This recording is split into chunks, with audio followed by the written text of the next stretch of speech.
Guys, I'll be honest. This is I can't play this piece of shit. It's actually terrible. It's a terrible game. A few months ago, Tyler1 took a break from League of Legends and went on an absolute chess rampage. He has since returned properly though, and on a recent stream this week, he went on a rant against the game that was so hate-filled, so vicious that it has people genuinely wondering, is Tyler1 done with League?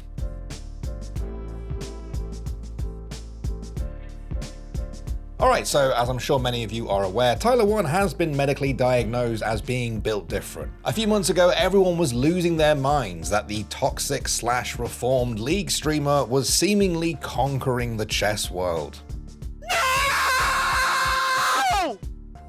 Not the bishop! In 2 months of playing time, Tyler1 has played 40 to 50 rapid chess games every single day. He has stopped streaming. His puzzles rating is 2,500. 2,500. He has done over 7,500 puzzles. He has played over 2,300 rapid games, and he has now played even hundreds of blitz games. I don't think there has ever been a dedication to chess quite like this. I think this man is more dedicated to chess than Hikaru Nakamura, Magnus Carlsen, and Stockfish combined. After months of him grinding off stream and people wondering how far he could actually go, Tyler1 finally peaked at a chess.com rating of 1548, which is absolutely insane considering he was new to the game basically just a few months before. At the time, there was a lot of speculation about why exactly he was doing this. Maybe it was just for the challenge. This is a guy who famously got challenger in all 5 roles in League of Legends after all. But my theory, and one which I've heard echoed around the place, is that chess gave Tyler something which League no longer could. Everyone knows that having to rely on your teammates for a win is one of the most frustrating things about MOBA or FPS games. It doesn't feel that great to have your rating and your sanity relying on the effort levels of random strangers on your team or the effectiveness of the game's matchmaking system. Famously, a solo game, that's not a problem chess has. I think Tyler1 was drawn to chess as a game where the buck stops with you. There is no one else to rely on or to blame. Another reason is balancing. Now, League of Legends is notoriously a game that changes quite a lot every year, sometimes multiple times a year. 1 minute a champion is perfectly fine, perhaps even a little on the weak side. Riot tweaks a few numbers and suddenly you're thinking existence is futile and happiness is an illusion. And if you're someone like Tyler1 who has played over 12,000 hours of League on stream and probably multiple times that amount off stream, this shit just gets multiplied. So like you gotta deal with the ghosting scum every game. But then you gotta deal with if your dog piss-stained teammates. And on top of that, thank God if nobody's not win trading, boosting, or account sharing. What the f? That was Tyler1 before he went on his insane chess run a few months ago, but to be honest, if you tune into a lot of top League of Legends streamers, you'll probably hear them say something similar to that eventually. And of course, we have heard similar rants from Tyler1 before, to the point where it would feel weird if he stopped talking like that after a bad loss or a losing streak. But for some people, the rant he had this week just felt different. The devs have killed it. Everybody's miserable playing it. Like people are miserable because the balance is so bad. It tilts everybody.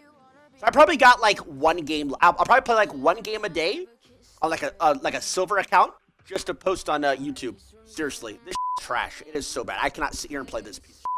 Now, a lot of people on Reddit simply weren't buying it. They felt like they'd heard this from Tyler before, and I think it's safe to say this is not really a sentiment shared by the average player. I think ultimately we're looking at a man here who has completed League of Legends. The last time I saw Tyler1 look like he was truly enjoying the game was when he was grinding to get challenger in all 5 roles. He had a purpose. It breathed fresh life into a game that he's played more than anyone I know over the past 7 years. And it's done! Yes! He also seemed to enjoy the absolute hard mode challenge of trying to climb in solo queue with Ivan, and as someone who enjoys Ivan myself, in fact you can see a picture of him right there, I respect the challenge. It's definitely a challenge. definitely keeps you engaged. Now, Tyler would probably disagree with me here and say that, look, if Riot simply fixed champion and item designs and balanced matchmaking properly, then he'd be happy. But I don't think so. The game has never been perfect. Tyler started playing and streaming League of Legends in the 2014 to 2016 era. The game was a mess back then in many ways. Trust me, I was there. The Runeglaive meta, the Juggernaut meta, the Black Cleaver meta, these were some dark days in League of Legends. A lot of people feel that League of Legends is generally in a better state balancing wise than it was 10 years ago or even 5 years ago. Of course, there are going to be busted things from time to time. Of course, some patches are going to be worse than others, but we're talking generally here. And for some people, the future looks bright. The recently announced Season 14 changes have promised to do away with the controversial mythic items, which many players felt had put too much focus on what items a player had rather than which champion they were playing. And we can also expect sweeping changes to the map and neutral objectives that have players cautiously optimistic at worst and even excited at best. But not Tyler. And people are saying, well, Season 14, they're changing all the items, it'll be better. It's going to be the same thing. There's going to be broken shit again. They're going to do the same exact things again. It's just a shame on the devs for what they've done to this game. Every single one of you. Shame on you. And look, I know Tyler1 is the challenger player. I know he's been playing the game for a living for 7 years at this point. In many ways, he's the expert here. He seems sincere when he says that this time the devs really have killed the game. Later on in that clip, he went on to say that they're simply changing the game to justify their paychecks. And while I think that's a pretty cutting way of putting it, there is some truth to it. League of Legends is a game built on change. Players that stop playing the game are often enticed back at the start of a new season, wanting to try out the new changes for themselves.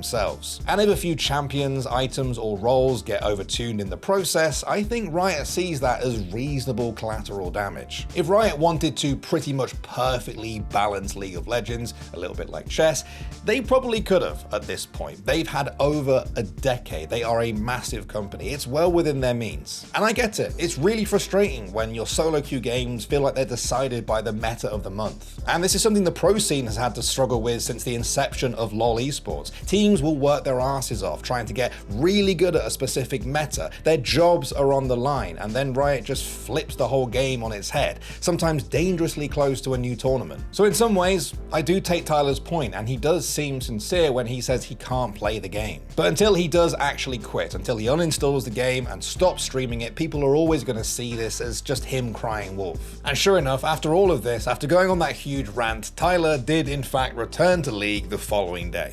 Yes, now I know what you're probably thinking. Yo, what's up, Talking T? What happened, bro? You said yesterday you were done. Yeah, bro, I got bored. Tyler went on to say that he was back in part because he didn't want to play chess right now. It had been less than 24 hours and League had already sucked him back in. A lot of people do have this kind of toxic relationship with the game. I think it's just more visible with Tyler. You're frustrated by it, but you're addicted to it. It makes you feel like and want to play other games, but you keep coming back to it. On top of all that, for Tyler, he also makes a shit ton of money playing and streaming the game as one of the biggest Western streamers. Even if his content revolves around him hating on the game, he still draws in massive audiences, in some cases probably because of it. So, is Tyler1 done with League of Legends? Mentally, yes, I think he has been for a while now. Literally though, I don't think so. I actually think that the end of Tyler1's story will be him becoming a League of Legends dev. Like, imagine him being like the Riot August of League of Legends. Like, you see a new champion come out and you see it's been designed by Tyler. You see him doing all the patch notes and stuff. There aren't many people out there who have played the game more than him. He clearly has a passion for balance, shall we say.